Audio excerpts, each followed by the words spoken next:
ನಮೋ ವಾರಾಹಿ. ತ್ರಿಶಕ್ತಿ ವಾರಾಹಿ ತಾಯಿಯ ಆಶೀರ್ವಾದದೊಂದಿಗೆ ಇಂದು ನಾವು ಶಿಷ್ಯನ ಬಗ್ಗೆ ತಿಳಿದುಕೊಳ್ಳೋಣ.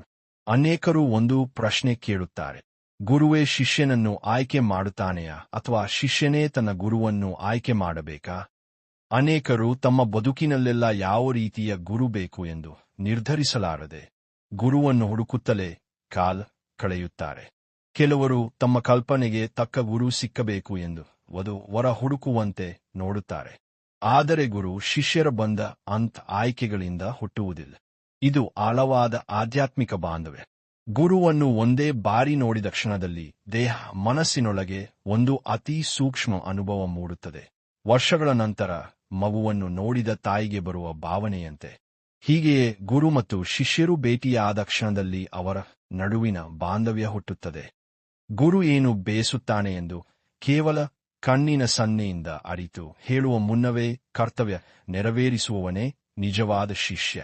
ಶಿಷ್ಯನ ಮುಖ ನೋಡಿದಷ್ಟೇ ಅವನೊಳಗಿನ ಸ್ಥಿತಿಯನ್ನು, ಜ್ಞಾನ ಬಾಯಾರಿಕೆನ ಅಥವಾ ದೇಹದ ಬಾಯಾರಿಕೆ, ಜಗತ್ತಿನಲ್ಲಿ ಎಲ್ಲಾ ರೀತಿಯ ಪ್ರೀತಿಯನ್ನು, ತಾಯಿ ತಂದೆ ಮಗುವು ಅಕ್ಕ ತಮ್ಮ ಸ್ನೇಹ ಒಂದೇ ಬಾಂಧವ್ಯದಲ್ಲಿ ಸೇರಿಸುವಂತಹ ಪವಿತ್ರ ಸಂಬಂಧ ಎಂದರೆ ಅದು ಗುರು ಶಿಷ್ಯರ ಸಂಬಂಧ. ಇದನ್ನು ವರ್ಣಿಸಲು ಶಬ್ದಗಳು ಸಾಲುವುದಿಲ್ಲ. ಗುರು ಆದೇಶಿಸಿದರೆ ಶಿಷ್ಯನು ಯೋಚಿಸದೆ ಜಿಗಿಯುತ್ತಾನೆ. ಶಿಷ್ಯ ಪ್ರೀತಿಯನ್ನು ತೋರಿಸಿದರೆ ಗುರು ಅಳತೆ ಮಾಡದೆ ನೀಡುತ್ತಾನೆ. ನಾನು ದೊಡ್ಡವನು, ನೀನು ದೊಡ್ಡವನು ಎಂಬ ಅಹಂಕಾರ ಇಲ್ಲದಾಗ ಅವರ ಬಾಂಧವ್ಯ ರೈಲಿನ ಎರಡೂ ಹಳಿಚೊರಂ ಸಮತಟ್ಟಾಗಿ ಸಾಗುತ್ತದೆ. ಒಬ್ಬನನ್ನೊಬ್ಬರು ಕಡಿಮೆ ಮಾಡುವುದು ಅಸಾಧ್ಯ. ಅದೇ ಗುರು ಶಿಷ್ಯರ ಬಾಂಧವ್ಯ. ಕೆಲವರು ಅವರು ನನಗೆ ಪಾಠ ಕಲಿಸಿದರು, ಆದ್ದರಿಂದ ಅವರು ನನ್ನ ಗುರು ಎಂದುಕೊಳ್ಳುತ್ತಾರೆ. ಜನರಿಗೆ ಜ್ಞಾನ ಕಲಿಸುವವರು ಗುರು ಅಲ್ಲ, ಶಿಕ್ಷಕರೇ. ಕೌಶಲ್ಯ ಕಲಿಸುವವರು ಆಸಾನ್, ಶಾಸ್ತ್ರ ಮಂತ್ರ ಕಲಿಸುವವರು ಆಚಾರ್ಯ. ಆದರೆ ಗುರು ಎಂಬುದು ಇವುಗಳನ್ನೆಲ್ಲ ಮೀರುವ ಹೆಸರಾಗಿದೆ. ಗುರು ಎನ್ನುವವರು ನಿನ್ನ ಆತ್ಮವನ್ನು, ನಿನ್ನ ಒಳಗಿನ ಗುಣ ದುರ್ಗುಣಗಳನ್ನು ನಿನಗೇ ಪರಿಚಯಿಸುವವರು. ಹೊರಗೆ ನೀನು ಒಳ್ಳೆಯವನಾಗಿ ಕಾಣಬಹುದು, ಆದರೆ ಒಳಗಿನ ದೋಷಗಳನ್ನು ನೀನೇ ತಿಳಿದಿರುತ್ತೀಯ. ಆ ಅಂತಃಕರಣದ ಮೃಗವನ್ನು ಶಾಂತಗೊಳಿಸಿ ಕರ್ಮದ ಬಲೆಗೆ ಸಿಲುಕದಂತೆ ನಿನ್ನನ್ನು ಸಾಮಾನ್ಯ ಮನುಷ್ಯನಿಂದ ಒಬ್ಬ ಮಹಾತ್ಮನನ್ನಾಗಿ ರೂಪಿಸುವವನು ಗುರು. ಗುರು ಪುಸ್ತಕದ ಜ್ಞಾನವನ್ನು ಮಾತ್ರ ಕೊಡುವವನಲ್ಲ. ಅವನು ನಿನ್ನ ಆತ್ಮದಲ್ಲಿ ದೀಪ ಹಚ್ಚಿ ನಿನ್ನ ಜೀವನ ಗುರಿಯನ್ನು ದೃಢಪಡಿಸಿ ನಿನಗೆ ಕಲಿಸುತ್ತಾನೆ. ದುಃಖವನ್ನು ಹೇಗೆ ಎದುರಿಸಬೇಕು, ಸಂತೋಷದಲ್ಲಿ ಸಮತೋಲನ ಹೇಗೆ ಇರಬೇಕು, ಇರುವಲ್ಲಿ ಹೇಗೆ ಬದುಕಬೇಕು, ಇಲ್ಲದಿದ್ದರೂ ಹೇಗೆ ಕುಗ್ಗಬಾರದು, ಧರ್ಮದ ಪಥದಲ್ಲಿ ಹೇಗೆ ನಡೆಯಬೇಕು, ಇತರರನ್ನು ಹೇಗೆ ನಿನ್ನ ಮಾರ್ಗಕ್ಕೆ ಕರೆದೊಯ್ಯಬೇಕು, ಜೀಲವಿತ್ತರೂ ನಂಬಿಕೆಯಲ್ಲಿ ಹೇಗೆ ನಿಲ್ಲಬೇಕು, ಗುರಿಗೆ ತಲುಪಲು ನಿನ್ನನ್ನು ಹೇಗೆ ಅಗ್ನಿಯಂತೆ ರೂಪಿಸಿಕೊಳ್ಳಬೇಕು.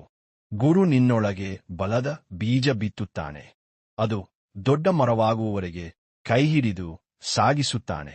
ಮರ ಫಲ ಕೊಡುವಾಗ ಆ ಫಲವನ್ನು ನೋಡಿ ಸಂತೋಷಪಡುವುದೇ ಗುರುವಿಗೆ ಬೇಕಾದ ಏಕೈಕ ಕಾಣಿಕೆ. ತಿನ್ನುವುದು ಬಾಳುವುದು ಹೇಗೆ ಎಂದು ಗುರು ಕಲಿಸಲು ಬೇಕಾಗಿಲ್ಲ, ಅದನ್ನು ತಾಯಿ ತಂದೆಯೇ ಕಲಿಸುತ್ತಾರೆ. ಗುರು ಕಲಿಸುವುದು ಹೇಗೆ ಏಳಬೇಕು, ಹೇಗೆ ಸಾಧಿಸಬೇಕು ಎಂಬುದನ್ನು. ಗುರು ಸದಾ ನಮ್ಮ ಹಿಂದೆ ನಿಂತು ಹೇಳುತ್ತಾನೆ: ಬೇಡ, ನಾನು ನಿನ್ನ ಬಲ, ನೀನು ಬಿದ್ದರೆ ನಾನು ಎತ್ತಿಕೊಳ್ತೀನಿ, ಎರಡು ಕೈಗಳಿಂದ ನಿನ್ನನ್ನು ಕಾಯುತ್ತೀನಿ. ಜನ್ಮದ ಕಾರಣ ಏನು, ಜೀವನದ ಗುರಿ ಏನು ಎಂಬುದನ್ನು ಅರಿಯುವವರೆಗೆ ಗುರುವು ಮಾರ್ಗದರ್ಶನ ಮಾಡುತ್ತಾನೆ. ಶಿಷ್ಯನು ಜ್ಞಾನಾಸನದಲ್ಲಿ ಕುಳಿತು ಬೆಳೆದಾಗ ಗುರುವಿಗೆ ದೇವಪ್ರಸಾದದಷ್ಟು ಸಂತೋಷ. ಅಂತಹ ಗುರು ದೇವರ ಧನವಸ್ತು, ಆತ್ಮವನ್ನು ಉದ್ಧಾರಗೊಳಿಸುವ ದಿವ್ಯವರ. ಅವರು ತಾಯಿ, ಅವರು ತಂದೆ, ಅವರು ಅಕ್ಕ, ಅವರು ತಮ್ಮ, ಅವರು ಸ್ನೇಹಿತ, ಅವರು ಮಗು, ಅವರು ಎಲ್ಲವೂ. ಮನದ ಸಮರ್ಪಣೆಗೊಂಡು ಕಣ್ಣೀರು ತುಂಬಿ ಇವರೇ ನಾನು ಹುಡುಕುತ್ತಿದ್ದ ಗುರು, ಇವರೇ ನನ್ನ ತಾಯಿ ತಂದೆ ಎಂಬ ಭಾವನೆ ಬಂದಾಗ ನಾವು ನಮ್ಮ ಗುರುವನ್ನು ಕಂಡಂತಾಗುತ್ತದೆ. ಪೌರಾಣಿಕಗಳಲ್ಲಿ ನೋಡಿ, ಕೃಷ್ಣನೇ ಅರ್ಜುನ ಗುರುನ ಅಥವಾ ಅರ್ಜುನನೇ ದ್ರೋಣಾಚಾರ್ಯರಿಗೆ ಶ್ರೇಷ್ಠ ಶಿಷ್ಯನ, ಎರಡೂ ಸರಿಯಾದವು. ಅವರು ಪರಸ್ಪರ ಸಮಜಿನಿಂದ ಸಾಗಿದ್ದರು. ಸಿದ್ಧ ಪರಂಪರೆಯಲ್ಲಿ ಬೋಗರ್ ಸಿದ್ಧರಿಗೆ ಇಬ್ಬರೂ ಶಿಷ್ಯರು, ಪುಲಿಪಾಣಿ ಮತ್ತು ಗೋರಖರ್. ಆದರೆ ನಿಜವಾಗಿ ಇವರು ಇಬ್ಬರೂ ಕಾಲಂಗಿನಾಥರ ಶಿಷ್ಯರು. ಗೋರಖರ್ ಮುಖ್ಯ ಶಿಷ್ಯರು.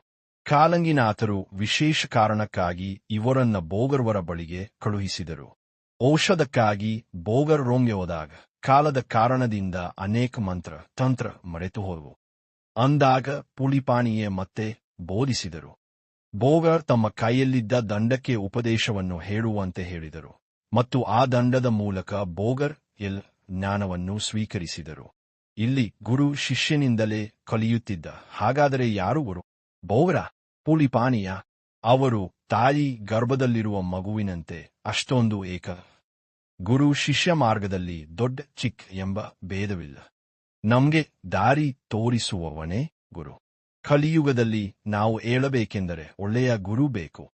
ಅವರ ಪ್ರೀತಿ ತತ್ವಗಳಿಗೆ ಆಕರ್ಷಿತರಾಗಿ ಅವರ ಮಾರ್ಗದಲ್ಲಿ ನಡೆದಾಗ ಮಾತ್ರ ಜೀವನಕ್ಕೆ ಅರ್ಥ ಬರುತ್ತದೆ.